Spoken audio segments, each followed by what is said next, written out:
Bem, alunos do oitavo ano, então mais uma vez nós vamos continuar, a nossa segunda semana do PET 4, ok? Então vamos lá, continuando com geometria. Primeira situação, polígonos, né? Nós já falamos um pouquinho sobre polígonos, né? E vamos continuar um pouco mais agora. Veja bem, que o polígono, tá? Para qualquer polígono, a distância, tá? Ou seja, essa distância que eu estou falando aqui é uma reta, tá?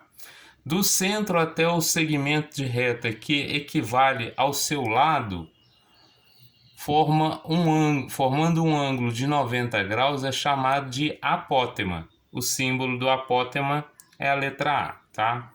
E sendo que esse apótema divide o lado ao meio, tá? Isso é muito importante. Então vamos lá para alguns exemplos aqui para a gente ver. Vejam bem aqui que eu coloquei algumas figuras, tá? Todas elas figuras regulares, né? Com os lados iguais. Ou seja, cada lado desse aqui, ó, tem a mesma medida, mesmo porque os ângulos internos também são iguais, tá?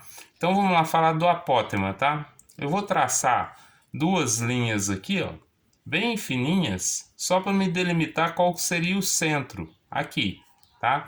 Então, se o centro é aquele ali, o que acontece com o apótema?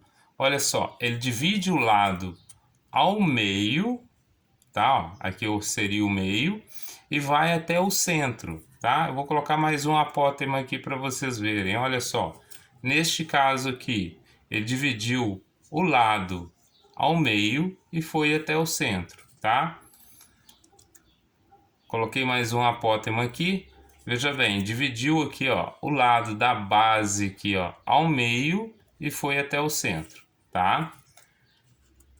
No quadrado também não é diferente, divide o lado ao meio, formando ângulos de quê? De 90 graus, aqui ó, 90 graus aqui, aqui, aqui e aqui, tá? E no triângulo, tá? Forma aqui um apótema aqui com esse ponto aqui dividindo este lado ao meio. Lembrando a vocês que todos os lados da figura, tá? Tem um apótema, tá? Então, se tiver uma figura de 5 lados, eu vou ter o que? 5 apótemas. Se forem 4 lados, 4 apótemas. Então, aqui, ó, posso ter um aqui, um daqui aqui e um daqui aqui. Ok? Então, continuando, então. Então, primeiro agora, polígono regular e circunferência. O que vai acontecer agora? Nós vamos trabalhar um pouquinho com essas duas situações, tá? Então, ó, todo polígono regular pode ser circunscrito, perdão, a palavra é circunscrito, a uma circunferência. O que é isso? Eu faço o desenho do polígono e dentro dele eu faço a circunferência, tá?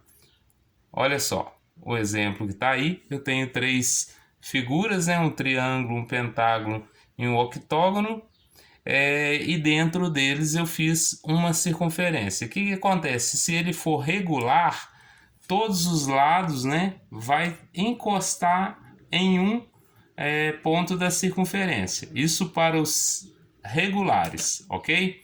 Então, falando sobre isso, continuamos então. Podemos fazer uma circunferência dentro do polígono, é o que eu tinha dito, né? Então, dando sequência então. Agora, na circunferência, a distância do centro até o seu aro é chamada de raio, a gente sabe disso, né? Olha lá, ó. Eu tenho a minha circunferência, tenho o centro dela aqui, né? E a distância do centro até a beirada aqui é chamada de raio, tá? Lá, ó. Então, continuando. Então, um apótema de uma circunferência é igual ao raio. Se você observou bem o primeiro exemplo, a gente passou para o segundo, que era a figura e lá dentro a circunferência, e observar essa situação aqui, ó, a gente vai verificar que o meu apótema, no caso aqui, ó, coincide com o raio, tá? Então, nesse caso aqui, ó, o apótema é igual ao raio. Coincidiu aqui também coincidiu e aqui também coincidiu. Isso para polígonos regulares, ok? Então o apótema tem a mesma medida do raio. Isso é muito importante a gente saber, tá? Então, só para a gente reforçar um pouquinho, né, da circunferência, o que a gente conhece? A gente conhece o raio, a gente conhece o diâmetro, que equivale a 2 raios. O comprimento, agora é uma situação um pouquinho nova, mas o comprimento é o quê? É o caminho todo percorrido pelo pneu da bicicleta, vamos dizer assim, né? O comprimento que é encontrado usando a fórmula 2πr, onde π, né, equivale a 3,14 e r é o raio, tá, da circunferência. Então, e a área também da circunferência é dada pela fórmula 2πr ao quadrado, onde π é 3,14, né, e r é o quadrado. Se o exercício te der o valor de π, é 3, ele vai ser certinho. Agora, se ele não te der, você vai fazer com 3,14, pelo menos para nós por enquanto, tá? Então veja bem lá, ó, a circunferência, né? Só mostrando, o raio é a distância do centro até o aro, tá? O diâmetro é a distância de um lado da circunferência ao outro, por isso que eu chamo de 2 raios, porque se eu pegar daqui até aqui também tem um raio, então raio mais raio é igual ao diâmetro. E o comprimento da circunferência é o tamanho do aro. Aqui, ó, daqui eu vou pegar como se eu tivesse uma trena e fosse medir essa circunferência toda aqui, ó. Isso aqui é o que?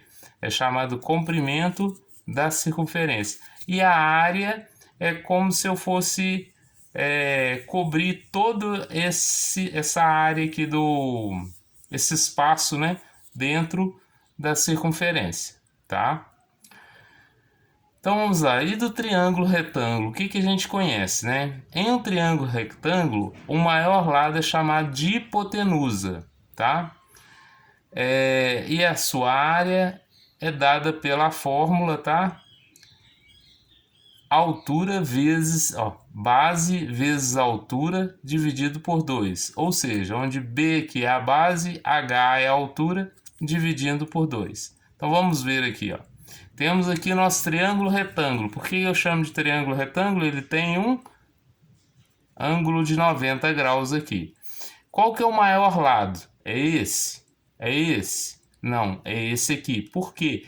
Ele tem maior tamanho, né? Se eu fosse medir aqui, ó, usando a régua, eu tenho no caso desse aqui 15 centímetros, desse aqui 7, desse aqui 12,5. Então o que acontece? Como que eu identifico rapidamente qual que é a hipotenusa? A hipotenusa sempre vai estar no lado oposto ao ângulo de 90 graus aqui, ó, que está na frente do ângulo de 90 graus, é sempre a hipotenusa, tá? Olha lá, ó. Marquei a hipotenusa ali para nós. Ok? Beleza. No caso, a base do triângulo retângulo, né, seria essa aqui e a altura essa aqui, tá? Essa fórmula, nesse estado que eu acabei de falando, chamar esse aqui de altura, serve para o triângulo retângulo, tá? Outros triângulos têm outro jeito de resolver, mas a fórmula é a mesma, tá? Então vamos lá para o exercício do PET 4, segunda semana, atividades, tá? Do PET 4, tem a página 23 e 24, exercício de 1 a 2. Lembrando a vocês, faça os exercícios dentro da semana, evitem acúmulo de exercício para vocês mesmos não ficarem depois com sobrecarga de exercício. Porque uma das informações que nós temos, que é muito séria, é que para todos os alunos é obrigado, tá? É obrigatório o trabalho, né, nosso com o PET, tá? Sendo ele online ou impresso. Preste bem atenção. Sendo ele online ou impresso, vocês têm que fazer o trabalho. lembrando também, reforçando um pouco, né? A Sônia passou um recado para todos aí, que inclusive também é responsabilidade dos pais, né? Sobre a situação das tarefas. Ele é o responsável dentro de casa, pais ou responsáveis, né? Tem que colocar vocês para resolver os exercícios. Sim, tá? É lei. Isso está na lei. Então, evitem transtornos. Vamos fazer as atividades. Estou tentando fazer o mais claro possível nas minhas explicações, tá? Bom trabalho para vocês. Espero que aumente muito o número de alunos que enviam para a gente, tá? Principalmente a partir de agora. E um abraço a todos. Até a próxima aula.